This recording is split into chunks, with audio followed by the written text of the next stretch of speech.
Hello, friends. So this is going to be a little video for those of you who are in management or supervisory positions and you feel a little bit like you're in the middle of a really, really tight sandwich because it's so much pressure, not just from above, but there's pressure to hold things together below. And you've got to influence and you've got to lead in one way, and that way is got to be up because you're doing everything that you can influencing below you. That's not so much the issue. The issue is how do you really connect with the people above you and do it in a way where it doesn't backfire, that your ambition and your seeking solutions for the good of the organization doesn't backfire and become misinterpreted in a way that shows a perception of disloyalty. How horrible would that be? I don't know if you've ever been there or not, but it's a really key place. And I have clients right now that are in a situation that's very special, just like that one. And there's change on the horizon and there's some pressure coming. And good news, I don't have Batman as one of my mentors, but Batman did have the bat phone and the bat signal, and it's kind of like I have one of those with my mentors. I have a bat phone, and I can call up any one of my mentors at least once a week. And so what I've been doing this week is I've been picking up the bat phone and I've been calling different mentors who have different skills and bring different awarenesses to the table. And the good news is I've been getting some killer answers for the clients that I have. And I just sent them an email to include them in on that benefit. And to really, obviously I can only do so much unless I'm more involved. So I'm wanting to help them by getting more involved so that they at some point don't need me anymore. That's the life of a consultant, I suppose. But hey, here's my point. Let me put this to work for you. It occurred to me, hey, I think there are probably another billion people out there at least that could benefit from this information. So I got on the bat phone, called up my mentor, and here's what he said to me. Here's what I said to him. I said, hey, I've got clients who are leading from the middle.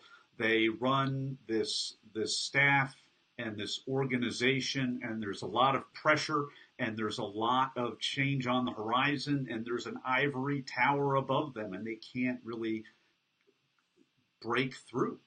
What do you do? And I said to my mentor, and this was my mentor, Mark. Mark actually oversees, he's a CEO, but he's not in an ivory tower. He is a CEO who organizes and sits at the head of several organizations to be able to help them all. And he's also on a plane jet setting all around and becoming really, it's easy to say from the title that he's at the top. He's not. He's in the middle because he's jet sitting around with the thought leader all day long. And so he has firsthand knowledge of what it really takes to be able to keep that loyalty in mind and yet communicate and connect in a way that keeps the interest of the organization, that keeps the interest of the people above you. And here's the things that he said. He said, you've got to be able to speak their language. Speak not just the language of the people below you. You've got to find out the language that that person, that man or woman, or that board of directors above you is speaking, Nathan. And you only do that by two ways. He said you do that by understanding first their passion and also their goals.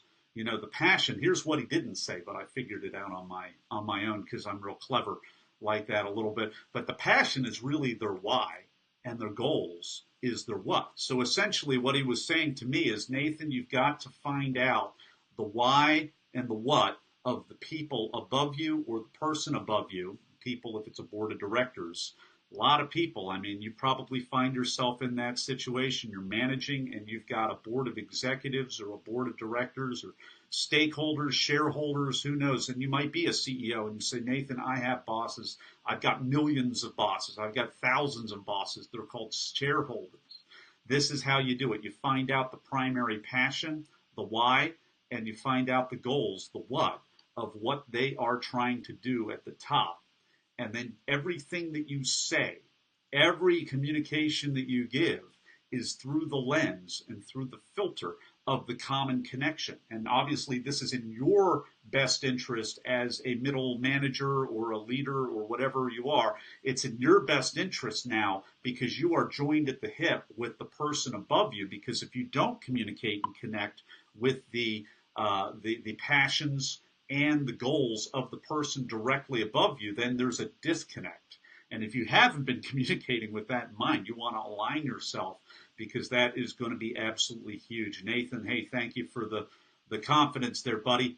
And I know that this is just so important for so many people. And I know that my mentor really doesn't want this just to end with me and my clients. I think he wants this to be shared with other people. And again, we're not filling in any names, and we're protecting the details of the innocent here. But man, wouldn't this just transform the world? So, hey, those of you who are local, I've got 3 dates here, and this might even be worth flying into Wilmington, Delaware for, but we're doing a series called Lead Well at the Library, and we're doing it this summer. We're doing it the second Thursday of July, the second Thursday of August, the second Thursday of September. So that's July the 13th, August the 10th, and September the 14th. And I'm going to be talking about leading from the middle. This is not a series geared for startup entrepreneurs only, and it's really not geared primarily for them. This is geared for you, people in the middle, people who are pancake people, okay? Pancake people who are in between the top and the bottom, in between the left and the right. If you're in between and you need to be able to hang on and grow and gain ground, even though you're not really making the decisions, instead you're just kind of like Frogger on the old video game, just kind of dodging all of the things that are coming your way, like that Frogger video game from the 80s. If that's you, I'm going to be talking about how to communicate and connect. And you're going to want to not just come alone, but you're going to want to bring other people that you know who are also supervisors, or even bring some of your top performers of your team. I'm going to tell you why. It's because unlike a lot of the other stuff that we're doing, this is absolutely free, or else I would get the old heave-ho out of the library, because the library is not allowed to charge hundreds and hundreds or thousands of dollars, even though this stuff is valued and worth many thousands of dollars, because it's not free. You don't have in your environment, you're not working for free, and neither is your team.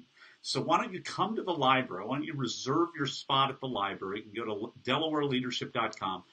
It's actually up also at the library site. This is Wilmington, Delaware. Just come on in, and while there's still room, and get plugged in. I hope that this adds a lot of value to you, and maybe the next time that I'll do this and jump online live, I will perhaps talk about what to do after you've been given information or asked a question by a superior or a mentor. How do you circle back in a way that isn't bragging or boasting to be a hothead or a hotshot, but instead saying, hey, you made an investment, you answered my question, I appreciate it, and here's what I did. I'm going to talk about the 3-part process that I learned from my mentor so that you can look like a rock star in order to get more leverage for your team, to get more stuff done, and be able to, if you want to, move up in your organization. Take care, everybody. See you next time.